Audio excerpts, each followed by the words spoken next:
האידיאולוגיה של מפלגת הפועלים הנציונל סוציאליסטית, הנאצית, אשר שלטה בגרמניה בשנים 1933 עד 1945, הדגישה את הגזענות, הלאומנות והאנטישמיות. במרכז האידיאולוגיה עמדה תורת הגזע, לפיה החברה האנושית נחלקת לגזעים עליונים וגזעים נחותים. הגזעים העליונים ישרדו וינצחו, והנחותים ייכחדו. על פי תפיסה זו, הגזע הארי הוא הגזע העליון. ועמו נמנה העם הגרמני, שנועד להיות עם האדונים באירופה ובעולם כולו. לגזעים נחותים נחשבו העמים הסלאביים, החיים במזרח אירופה, שנועדו להיות עבדים לעם האדונים. בתחתית הסולם היו היהודים, שנחשבו לתת גזע ותת אדם. תורת הגזע הגיעה לשיאה הקיצונית באנטישמיות הנאצית.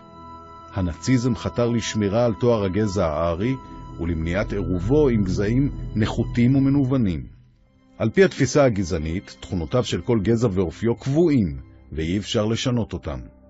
התכונות והאופי עוברים בתורשה מדור לדור בדם. הנאצים האמינו כי מיזוג בין דם של הגזע הארי לבין דם של הגזע השמי, הגזע הנחות, יזהם את הדם הארי ויגרום לניוונו. היהודים נתפסו כתת גזע עם מאפיינים מנוגדים, קפיטליסטים וקומוניסטים, חזקים וחלשים, מוכשרים ונחותים. ליהודים הוצמדו כינויים רבים שביטאו את היחס אליהם: שטן, אכברוש, נושא חיידקים, נגיף נצחי של האנושות ועוד. כינויים אלו שללו את התכונות האנושיות של היהודים, הציגו אותם כתת אדם, ורמזו על הסכנה הנשקפת מהם לחברה, ועל כך שיש לנהוג בהם כמו בחיידקים. הנאציזם ראה בלאום ערך עליון.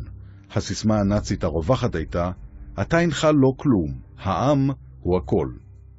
על פי השקפה זו אין חשיבות רבה ליחיד. המדינה ניצבת מעל הכל, ועל האזרחים מוטלת חובה לנאמנות ראשונה ומוחלטת כלפיה. הנאצים העמידו את טובת המדינה מעל טובת הפרט, והאמינו כי הדמוקרטיה איננה משטר ראוי. היטלר בספרו מיין קאמפף, מלחמתי, קבע את רעיון מרחב המחיה. גרמניה מוכרחה להיות מעצמה עולמית, אחרת לא תהיה גרמניה כלל.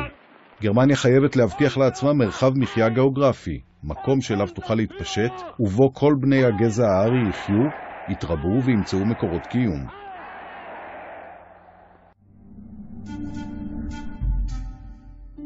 הצורך של העם הגרמני במרחב מחיה היה אמור להתממש במזרח אירופה, מקום מושבם של העמים הסלאביים.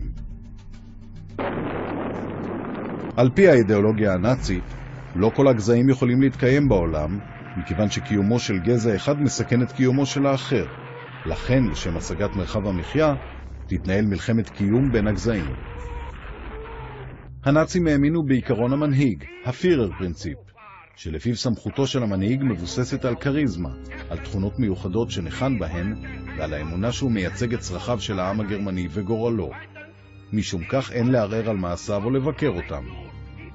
לפי הפירר פרינציפ, נתפס היטלר כמקור כל החוכמה וכמקור החוק. התעמולה הנאצית נקלטה בשכבות רחבות בגרמניה בעקבות הזעזועים הכלכליים והחברתיים במדינה.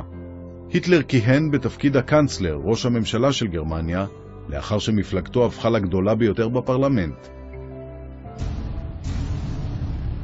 מצא המפלגה הנאצית ביטא תפיסה גזענית, וקבע בבירור כי היהודים אינם יכולים להיות אזרחי גרמניה, מפני שאין להם דם גרמני, והם אינם שייכים לאומה.